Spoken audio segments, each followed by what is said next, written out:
They're turtles. The Teenage Mutant Ninja Turtles. Let's show them the turtles know how to party!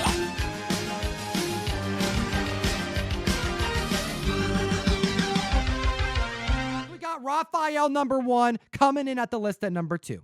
The first TMNT miniseries, the first appearance of fan favorite Casey Jones. This book and all Turtles keys have been rising like crazy. So we just got done riffing over magazines, chatting about the difference in size and the standard comic books. This is like in between both of those. This is an oversized comic printed on pretty terrible paper that's notoriously difficult to get in high grade. And we saw a raw copy this week get listed for $2,000 and get sold for $2,000. But that's not all, because really what we have to focus on is those higher grade graded copies, and Key Collector's keeping you updated with the private market. A 9.6 traded hands for $2,650 this week, which is right in line with the previous highs that have been reported on in the last couple weeks. This only further validates the comic book community's interest in investing and securing their TMNT collectibles in 2020. But the real surprise this week, the groundbreaker, was the 9.8 record, selling for $5,900 this week. Jem, what were we reporting on in September? Man, back in September, if you were watching this channel and you were watching this weekly video like you should be, make sure to hit that subscribe, you would have known that it sold for $2,200. If you would have bought a copy back then, you could have potentially flipped for more than double right now. Gains of $3,700 in 60 days. What's going on? What does the comic fam know that we don't? Besides that TMNT is freaking awesome. Let's chat about #1 on the list, because we called it last week, Jam. Key Collector called it. Analysis X called it. We got TMNT Adventures issue #1 making the list. And I'm seeing in multiple collector forums talking about this book, wanting to know why it's going so high.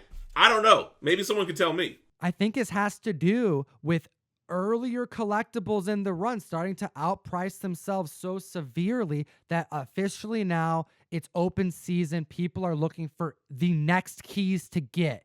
If you can't get the second print, you can't get the third print. Hell, you can't get the fourth print. You're moving on to the second issue. Now the third issue. Now the fourth issue. Heck, TMNT #5 was on the trending 20 this past week. It's very telling.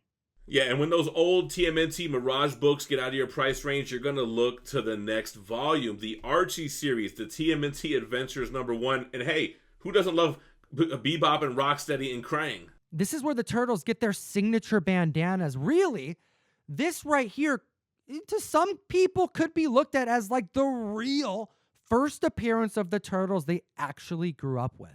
Does that make sense? Yeah, totally. Like the first appearance in comics of the cartoon version of the Turtles. I mean, most people grew up watching the animated series or seeing the movies. They didn't grow up reading Kevin Eastman and Peter Lard's version with guns blazing. So it gives more reason to this book, especially because when this landed, it was so popular and it had such a big opportunity for distribution that they made 4 different versions. You got to keep out for the direct market.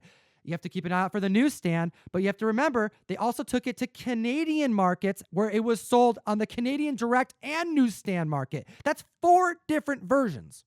Let's start with the regular edition hitting an all-new record this week. This was a $600 record breaker a week ago, has now jumped to near $1,000, CGC 9.8 hitting $950. But then we also look at a 9.6 regular edition that was going for a new record of $380, broke in twice this week, going for $530 and then $800. Yeah, but those sales have nothing on the newsstand sales. Man, last week, a CGC 9.8 newsstand sold for $1,200. But this week, another newsstand came to the market and sold for an astonishing $2,600. Again, more than double the prior record. Then we got to look at the 9.6 newsstands. That's almost doubled as well. It went from $450 to $800. That Canadian price variant that you mentioned, the CGC 9.6, is up from $342, selling at $400. And even an ungraded copy of that Canadian newsstand ended on eBay for $485 for a raw copy. Holy smokes, for a raw copy. And considering how grade sensitive this book was, they weren't selling these books intending them to go to collectors. I mean, they were literally made by the Archie line. They were made to be read, and read by children.